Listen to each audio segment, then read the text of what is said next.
Effect Veiler's introduction to the game has had an impact on the meta. There are certain decks that have had to be reworked in order to better play against it, because Effect Veiler can't be stopped with something like Forbidden Lance, Cosmic Cyclone, or MST. We don't have cards like Called by the Grave or Crossout Designator to interact with it either. Because of this, a lot of people are feeling like their deck might be getting locked out of the meta, since Veiler is their only issue, but it's a big enough issue that they are being gate-kept from competition. I'm here to tell you guys that hope isn't lost. There are actually a bunch of ways that you can interact with Veiler, but to talk about them I gotta give a small ruling lesson first. Effect Veiler's effect lets you send it from your hand to the grave during your opponent's main phase to target an effect monster they control, and that monster's effects are negated for that turn. The key part that we have to look at here is the cost, and fun fact, the cost is everything before the semicolon, meaning that the targeting a face-up effect monster the opponent controls is actually part of the cost, as is the case for all targeting effects. The thing about a monster is that when it changes locations, it's considered to technically be a different card. That's why a monster that has used its soft once per turn effect can be sent to the grave, then revived, and then it can use its effect again, because technically it's a different monster.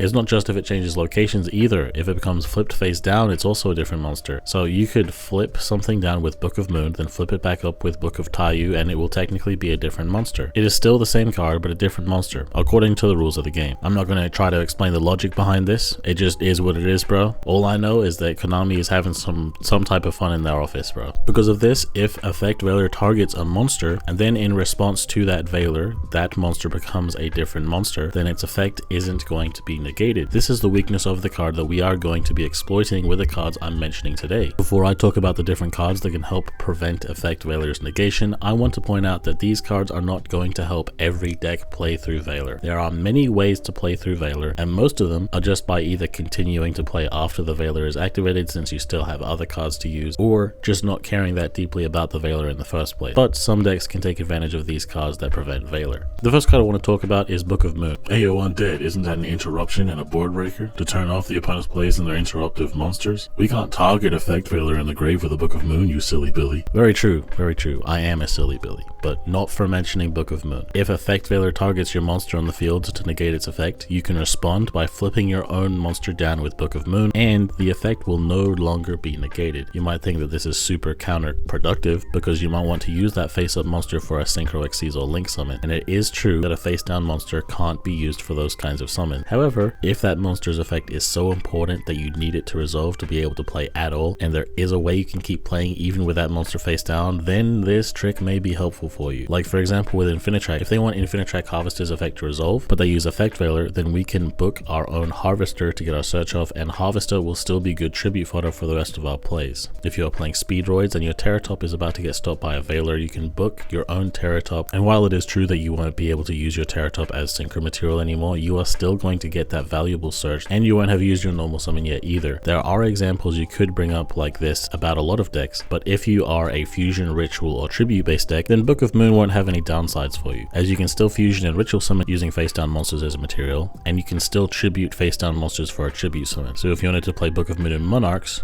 you'd have another way to help play through Veiler. For a lot of decks, Book of Moon is going to be the easiest way to stop Veiler if you need to, since Book of Moon is something you are likely going to be playing anyway, since it is the best backer in the game due to its versatility. This just gives it even more versatility. Something that might be a bit more specific is Offerings to the Doom. You might have never actually heard about this card since it hasn't seen a lot of competitive play since it came out. However, in certain formats it has shown up due to specific situations requiring it. All it does is destroy any face-up monster on the field, with a drawback that you will skip your next draw phase. To be honest, a big part of competitive Duel Links at the moment and for a while now is that if your deck relies on a top deck to be able to get a follow-up play going, your strategy might not be strong enough to get a follow-up play anyway, since most decks get their follow-up set up without their next draw phase. That said, it isn't a crime to need your next draw phase in this meta. Ursarctic is an example of a deck that definitely does need its draw phases in order to stay in the duel, so a deck like that wouldn't be able to take advantage of this, and if you feel like your next draw phase is going to be that important to you, you may not want to play it. Simply destroying an opponent's face-up monster is very nice and simple removal. The fact that it destroys can be annoying against decks that can protect against destruction, but even in those decks, generally speaking, their early plays aren't likely to be protected yet, so most of the time this is just going to be free removal on your turn or your opponent's turn. However, if you are getting your play started and the opponent uses Effect Veiler on one of your monster's effect will still resolve if you destroy that monster with your own Offerings to the Doom. It's a similar situation to Book of Moon, only that it gets rid of the monster. What might make this better than Book of Moon for this particular situation is that maybe you are okay with losing your monster, but having it face down on the field would hinder you in some way. So it would be better to just get rid of it so that you still have your field clear to get your other summons going. One example of where this could be nice is Resonators. If you summon a red sprinter to revive a tuner and they use a Veiler on it, then you won't have access to your tuner and you won't be able to play no matter what kinds of extension plays you have in your hand. But if you destroy the red sprinter, then the tuner will be revived, and then when it comes time to use Crimson Resonator's effect, you will have all of your zones available to summon the right amount of tuners from your deck. The best usage of this card though is in Live Twins. If either Kissakill or Lilla gets Veilered, by destroying it with Offerings to the Doomed, you will still summon the other one from the deck, and then since that newly summoned Live Twin will be the only monster on the field, then it will trigger its ability to summon another copy of the first Live Twin from the deck, as if nothing ever happened. Offerings is a very similar benefit to Book of Moon. Both of them have their own contexts in which they are helpful, so if you want to use one of these for your deck to help you with Veiler, then make sure you think about your plays before deciding which one to use. Both of these options are great though, because when you don't need them to prevent a Veiler, they can also just be solid interruptions or board breakers on their own. One of the big weaknesses of Void Ogre Dragon too is that if the opponent waits to use their back row until the opponent's draw phase, then that opponent's Void Ogre can't negate it anymore because of the freshly drawn card. But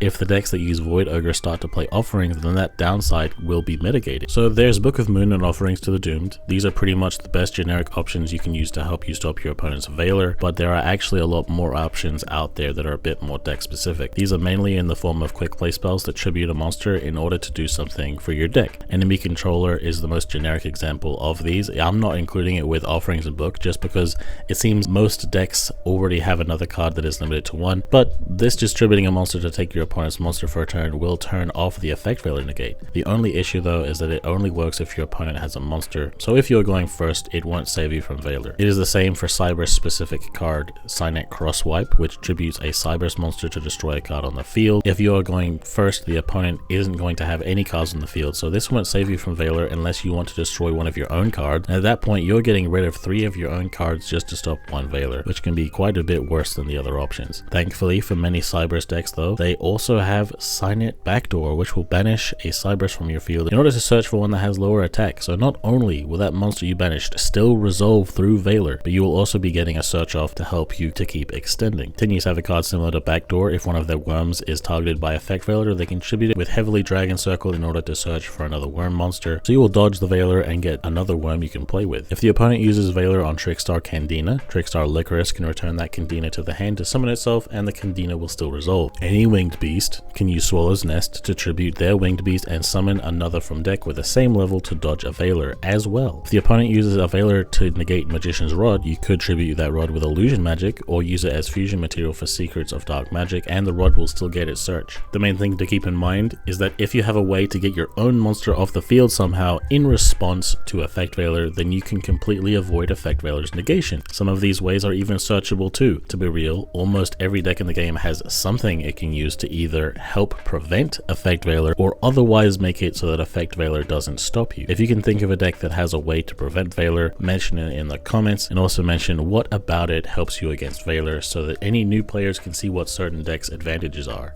The last card I want to talk about here is going to be pretty rare, but if your deck happens to not need the grave in any way whatsoever, you can use Dimensional Fissure before making your plays, since in order to use Effect Veiler it has to be sent to the graveyard. This card straight up makes it impossible to activate the card, so they aren't even going to get a chance to use it at all. On top of this card being really good against most decks in the game if you can take advantage of it. But hey guys, if you found this video helpful or you liked it for any other reason, then slap like now, subscribe if you haven't already, hit that bell to get notified every time we make a new video. Have yourselves a good one guys, and I've been Undead from Team 6K, signing out.